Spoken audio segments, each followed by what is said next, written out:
Mhm. All right, and we're rolling. This is our second podcast on All Hands on Tech from the Tech Center.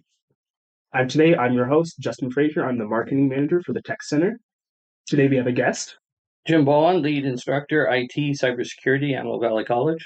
All right, and our second guest. Matthew Marchand. I am the repair manager at the Tech Center.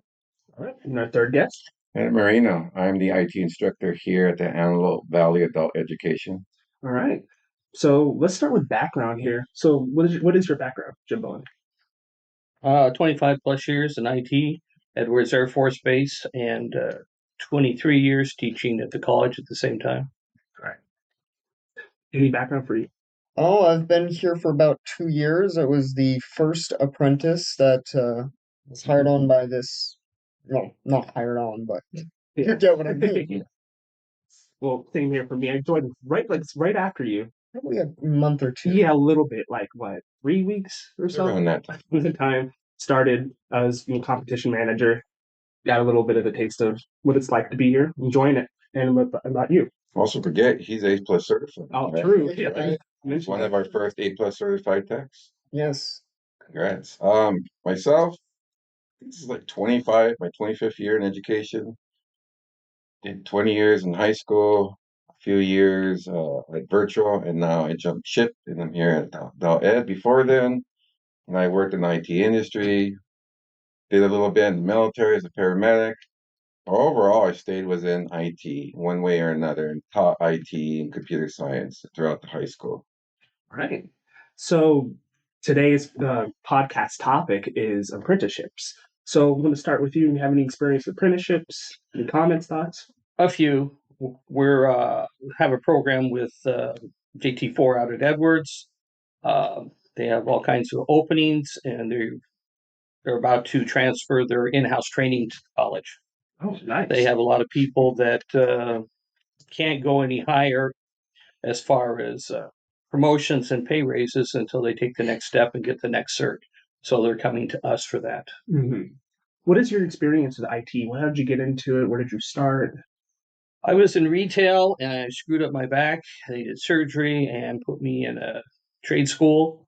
I ended up being an instructor before I finished and graduated. Was there for about 8 or 9 years, and then I went to work for Computer Science Corporation at the Air Force Research Lab at Edwards. Oh. And then from there, the next contract was GTE, General Dynamics, several divisions of General Dynamics, Syntec Group, and then finished up again with Syntec GDIT, General Dynamics IT Information. It's a lot of experience. Mm-hmm. Wow. All the way from bench tech to site manager. So we're in the right place then. It's all about tech, all about IT.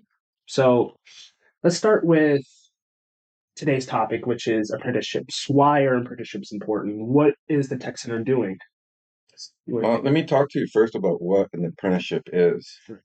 Apprenticeships, was a model, I would say, back in the 50s that trades industry would use in a way to train and then hire potential employees. And while that model went away in between, somewhere around COVID, this apprenticeship model came back. But at least now, instead of being focused on trade school or trade industries, we see it now in other industries. And a lot of the focus is in medical and IT. But apprenticeships are a little bit different than internships. Most people are aware of internships, right? They sound And not pretty similar, necessarily right? apprenticeships. Well, internships are kind of a one-to-one agreement or memorandum of understanding between a school and a potential employer. There's an agreement there to get a little bit of training. Sometimes it's paid, most of the time it's not paid. And it's all set upon that agreement.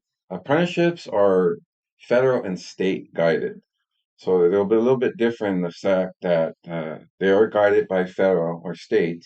Mhm. They are a paid position.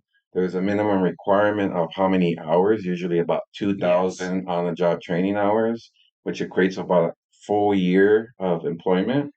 And unlike internships, apprenticeships actually are aligned with the same job duties that an employee that is hired would be working there, where on internships, usually that's just an agreement of what they can and can't do. Right. And So wanted to interject there too, which is really interesting is that me and Matt were also interns at the start until we transitioned to pre-apprentices.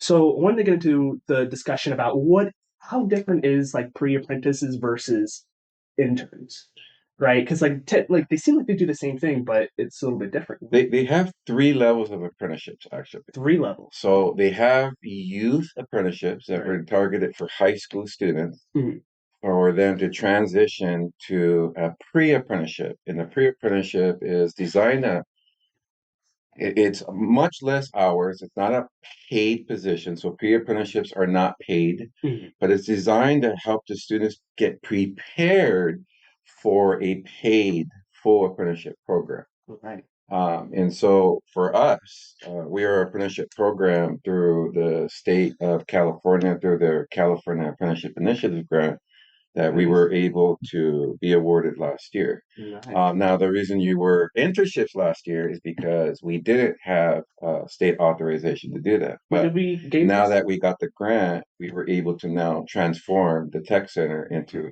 just this year a pre-apprenticeship program. So I wanted to ask you, do you have any like apprentice or intern like experience that you want to like any know? Well, traditionally it's more academic. They've been concentrating on the airframe, and they just got the EMT bachelor's degree. They're after degrees. Certificates are nice. The demand has really stretched Edwards and for warm bodies.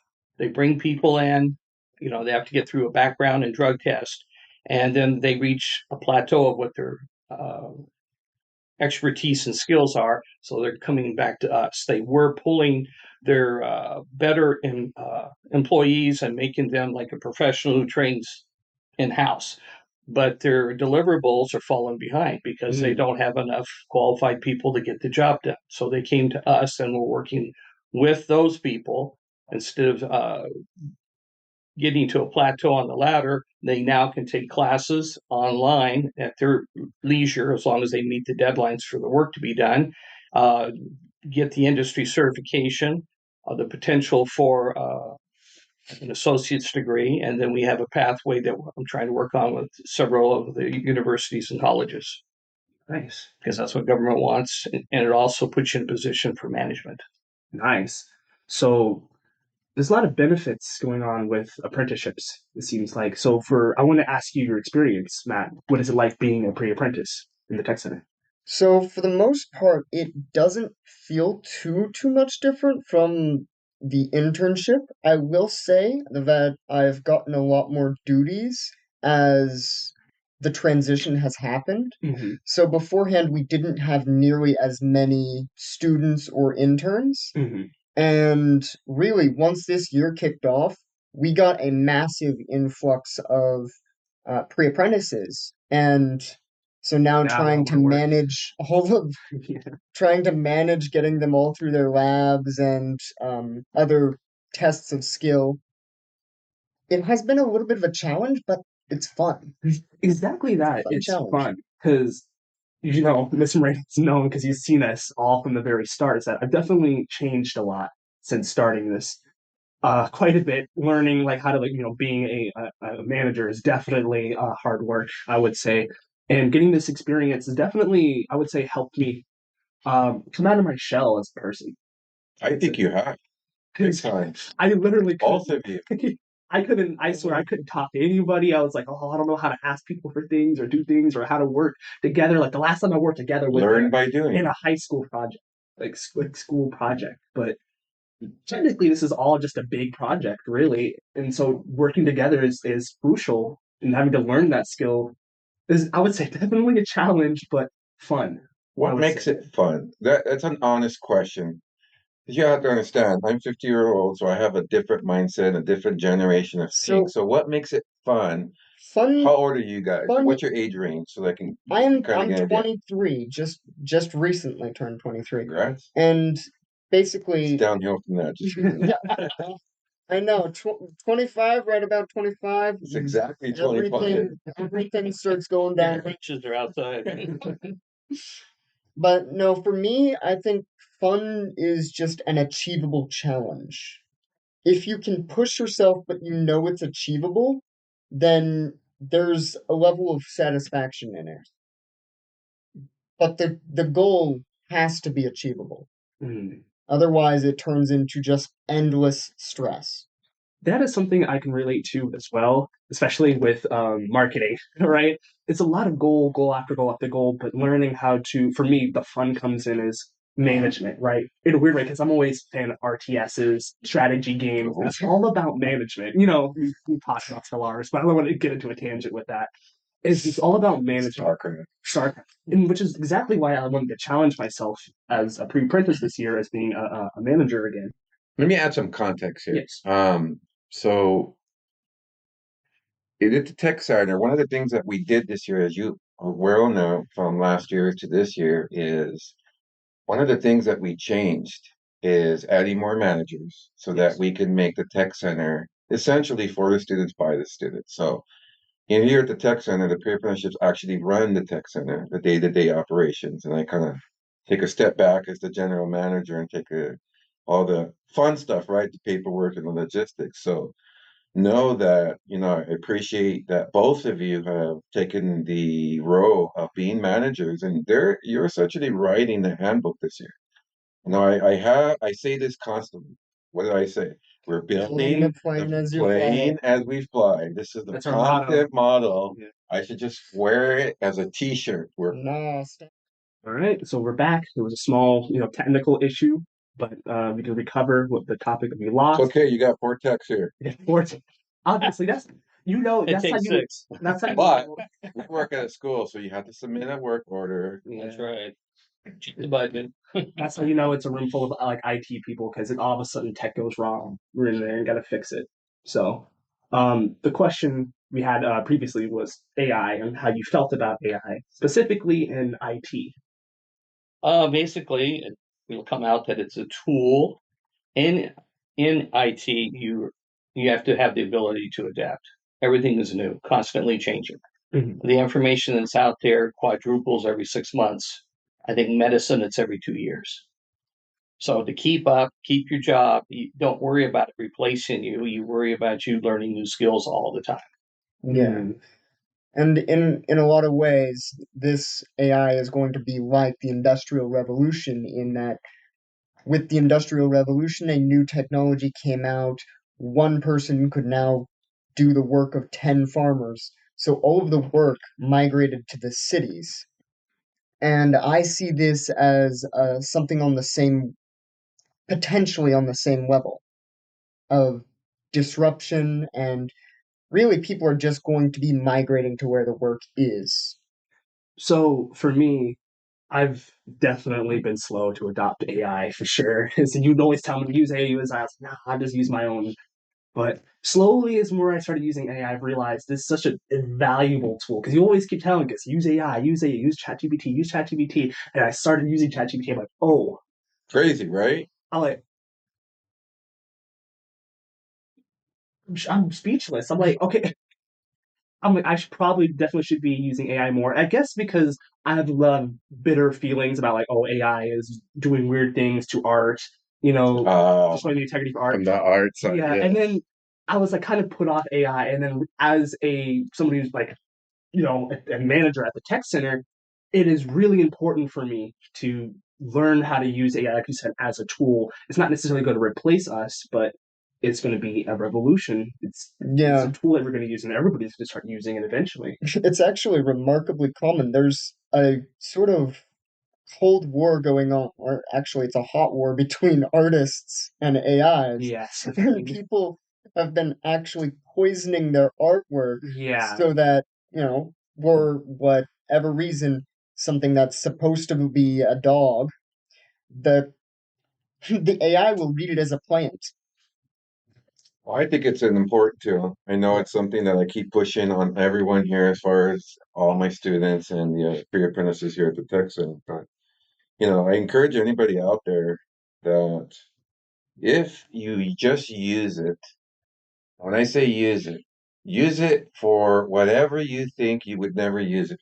Mhm. right? Like as simple as instead of doing a Google search or whatever web search, use ChatGPT or some other large language model. If, let's say, when I see some of my students struggling, because one of the requirements is they have to do a workshop, right? And they have to Yeah. teach it, create slides so that they can learn how to become a trainer. But, you know, yesterday I had an instance where one of our pre-apprentices came in and didn't have a starting point. I'm like, use ChatGPT. And they're kind of like looking at me like, what does that mean? So then I sat them down and I showed them, look, talk to it natural. And that's the one thing that I think everybody kind of gets wrong. They think that they are computer science and they have to write this creative prompt, and well, you'll get good refined results that way. The whole point of these large language models is they have natural language. They understand you. They Yeah. well then that your natural language and the way you speak is automatically translating to what it needs to do. I, So in that case, if you just say, "Hey, I'm having trouble making these slides. My teacher is telling me to do a workshop. It's 2 hours. I need to cover how to build a gaming PC. The first day is going to be on what components of the hardware is. The second day is how to build it. And the third day is how to install the operating system." So then we did that, and then it gave slides. It actually did most of the work. And then it's like, here's your starting point. Get that, start it off, and then we come down and refine it. Or let's say you get stuck on an idea, right? Like, Mhm. for example, yeah. coming up with a name, right? Mhm. Or of something, or coming I've up got with. I've got an example of Mhm. that. So actually, when I was doing a project for IT in Minecraft, where I was trying to teach younger students how to use. Can you dive a little bit more into the IT and Minecraft bit? Okay, And what skills do you say? Yeah, okay, plug skills so there. Skills USA is this national organization in America that focuses on trade skills and other work employment skills that it puts it into a competition format, and most of the judges are professionals in that field itself. So when I was doing a project for Skills USA, we decided to do a project in Career Pathway Showcase, which is mainly just for getting new people into that career field. So our target was the younger audience of kids in elementary school. And I had this really difficult problem of how do I explain hard drive fragmentation to an 8-year-old? And I couldn't even tell you. and I now explain that.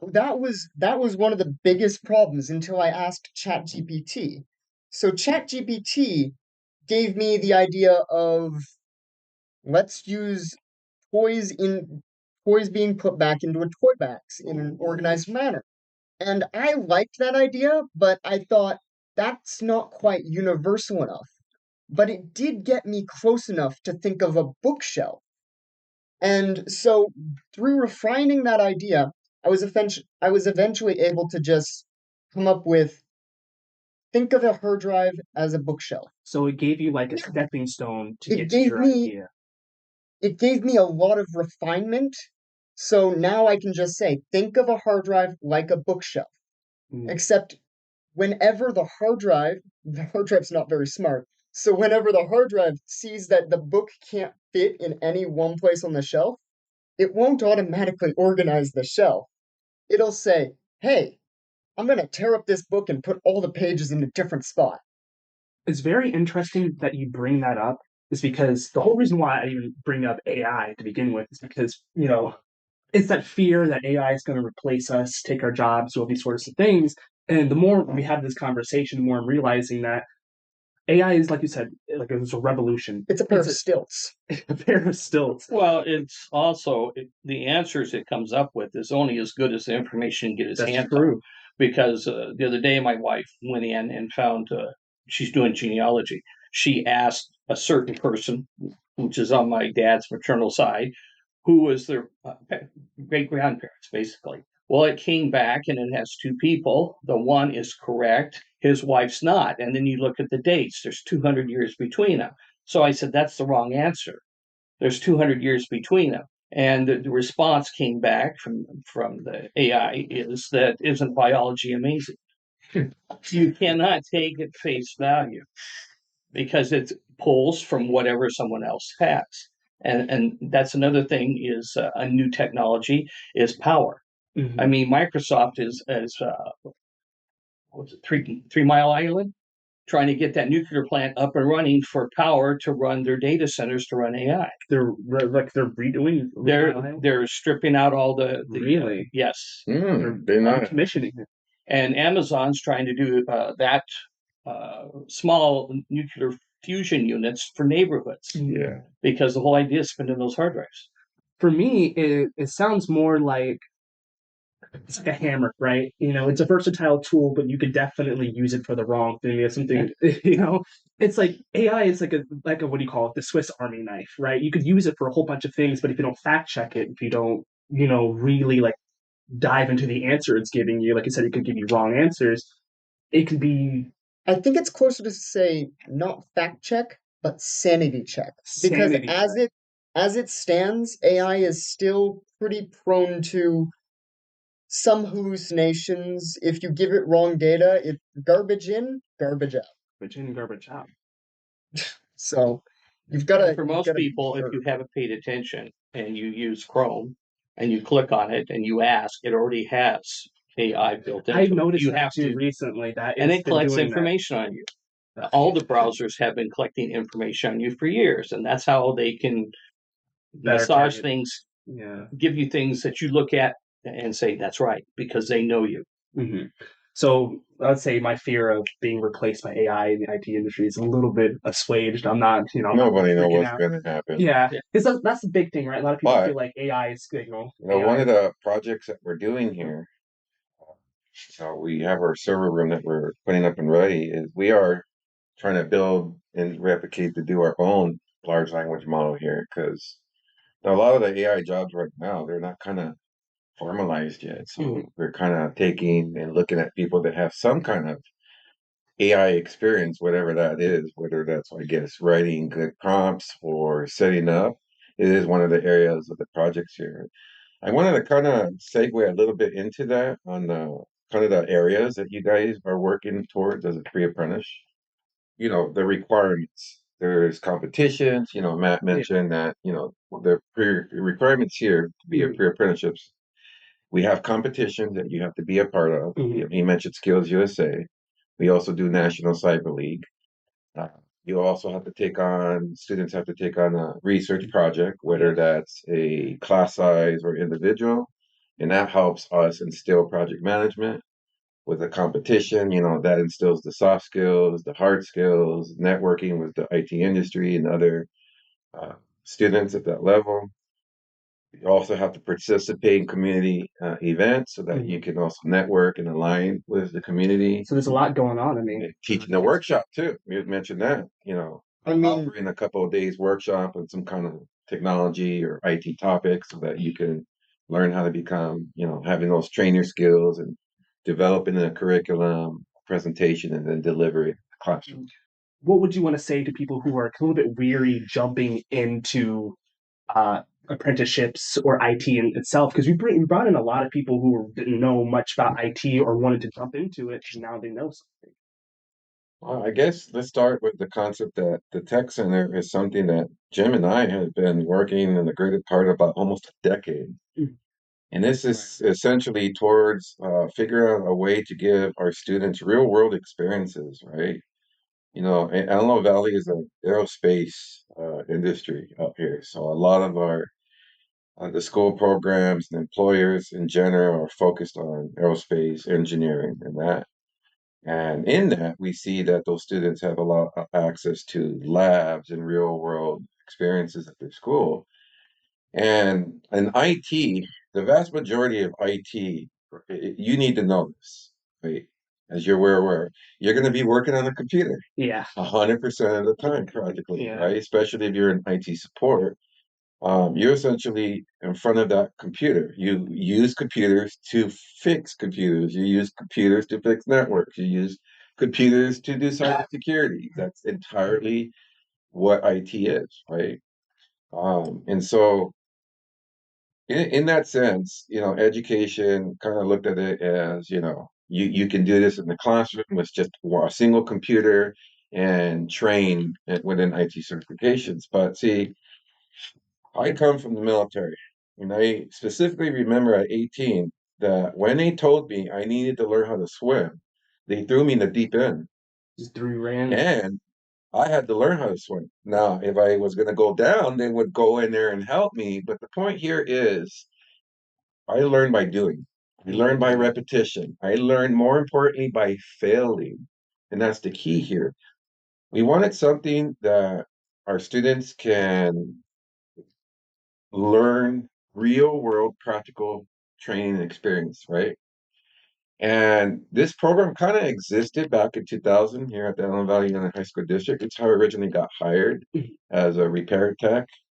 And the idea for a district back then was to support their own technology. And they had created something called the laptop program. The laptop. And this is 2000. They got some big grant and they bought a bunch of laptops to start integrating them in the district. And so there was these pilot programs, and I got invited because at the time I was working at CompUSA. Now, you young people don't know what it is, but I know Jim knows what CompUSA. At one point, you used to buy software in the box, and you had to go to the store, and that's what CompUSA was. It was in Burbank. They hired me here, and I also took a part-time job teaching at the adult school, A+ certification, needed the extra income. But an idea came out of that because they were then taking on more computers. So I was in the thousands of repairing these systems and I needed help. They wouldn't hire anybody. So then we did a program in the district where we would then hire high school students and pay them, and they would work at the laptop center. And that was a great, great model because after a few years of that program, we essentially did repairs for all the schools and some in the community.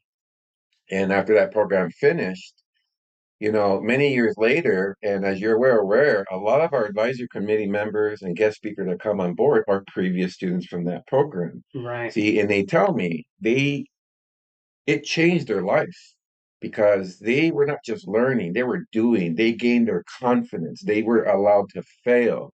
In that, then I wanted to get back to that model, right? It's exactly, funnily enough, when you said you want to get back to the model, this is exactly what you did. That's a similar experience that I had too, right? Jumping into the deep end and failing and then learning. And then having a community of people here to talk to about it and work with. And I think that's what's beautiful about apprenticeships itself. Joining this was fine. I'm really glad I joined because one, I changed so much as a person. And I highly recommend getting into an apprenticeship program if you're interested in IT. If anyone out there listening, if you're not already in one, highly recommend getting into one. And that's what it's about. I want students to have ownership. And I want students to experience failure. I want students to have a safety net while they're actually doing real world stuff that and alumni too are still welcome and open. and coming in and helping out, which will be you guys too, right? We still have that. We still have that network, regardless. Even if we do Yes. move on, we still have that. I Okay. think that's really Because it's something real and tangible. And I think post-COVID is also changing the outlook of what people want and even education. And I think the old model of, us old guys and how we were trained and how school looked like is, I'm hoping it comes back. And so here at Antelope Valley in adult ed education, adult ed decided to take on this model and see where it goes. So from that point on, it just became, let's build it. Let's see where it goes. Let's bring in the community. Let's get partnerships. Let's now figure out how do we take this even beyond. And that's where the idea of the ownership for the students and running it, and then in general. I do want to jump in. I do think that our current system of education is flawed. In a lot of ways, we're not learning in the schools, we're not learning how to find information. We're learning how to regurgitate it. So I think that would be a much more important step for the information age because information is out there. It's at our fingertips at all times. We don't need to memorize it. We just need to know where to find good sources. So that's the thing that we need to swap from is not test taking, not any of that. I think projects even. Which is exactly what we do here. The taster. That's why the And why biggest it's a separate requirement. program? Yeah. Biggest requirement for pre-apprentice here is to do And projects. CompTIA is actually, and Jim could probably attest to this more, but CompTIA is trying to stay away from multiple choice tests also because, that's not a true level of mastery of skills. And instead, they're trying to go through performance-based questions. Performance-based. Yeah, Yeah. so that you are actually performing, and demonstrating. Well, not only that, but in the near future, when you go for a job, it's not who you know necessarily. You're going to do the performance testing and you get the security plus or whatever to prove what you know. And it gets to a point the company you work for won't be sued for your mistake. It will be you, and you will have a malpractice insurance on you. Everyone will stand up for themselves, just like engineering. That sounds My like brother-in-law, doctors. they hit him up at the county and says, you need to take the state test. He took the state test. Here, you're getting, I think it was like a $6,000 pay raise. Oh, great. But his malpractice insurance, which he covers now instead of the county, is $5,500. So he got $500 for studying for 2 years. Wow. And that model is moving into industry all over, regardless. Watch out, cybersecurity professionals. So if you get hacked by ransomware, you have to pay it. It will go down to you, and Wow. the company will basically say, okay, this is either new or he should have known this because this is part of his past training. And, he screwed up. But like a doctor, you'll have malpractice insurance. Every person will be responsible for their own work. That is terrifying. That is definitely, yeah. But the one thing about IT is always changing, never yeah. bored, Never, always never been continue. laid off. Job security constantly. They need 400,000 networking and cyber people right now in the United States, and they can't fill those positions. That's why Edwards is coming to AV College. Can you train them? Because we can't afford to do it in-house because we're falling behind in our deliverables. Sure. So they're sending them back to us for certs. At least the cert is the first stepping stone for accountability. Wow. And the first stepping stone for most of the IT entry-level positions. Right, which is I wanted to ask you too, or have you clarify for me because I know I'm going to screw it up. But we are a CompTIA certified testing facility. Yeah, we are a CompTIA Academy, which simply means that we get support as an academia for helping our students with either reduced fees or access to, curriculum and their network of resources. But yes, we're also Pearson VUE authorized for a testing center, and that's just to help our students so they don't have to find one. Yeah, Because previously they had to go, it's to a great. different city.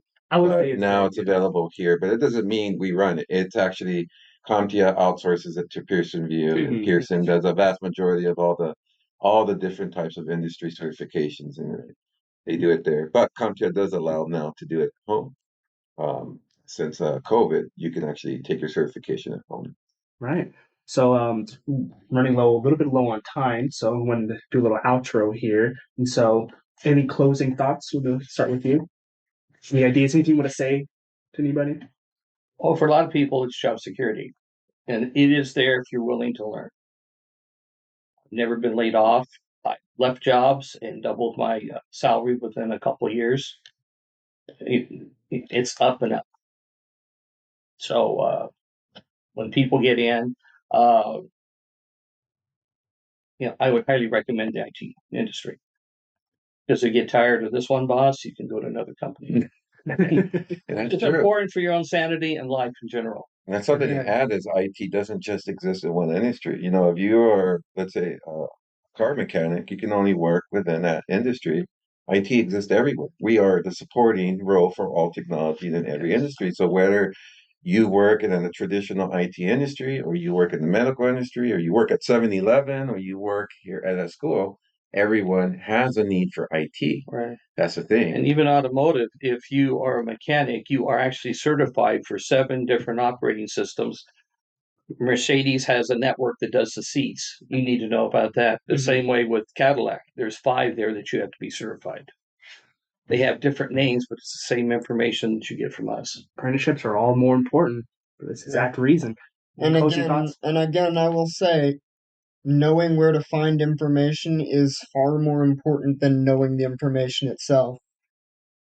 I wouldn't be able to remember half the things that were on the test, Me but either. I know where to find it. So if I ever do come up with that specific problem, I can very easily figure out, oh, this maybe I looked at the BIOS and somehow the BIOS got bricked by somebody doing something weird. Right. I might not know how to fix that, but I can betcha that there's at least 20 different keyboard warriors across the United States A big who family. do understand it. I'm just glad I had this opportunity to be on a podcast and interview everyone here. So I'm your host, Justin Frazier, the marketing manager for the Tech Center. Our guest. Jim Bowen, AV College. Second guest. Matthew Marchand, repair manager. Leonard, Moreno, I'm a Valley Adult Education. That'll do it. This is the All Hands on Tech podcast, second episode. All right. Thank you, everybody. Thank you, Bye. everybody.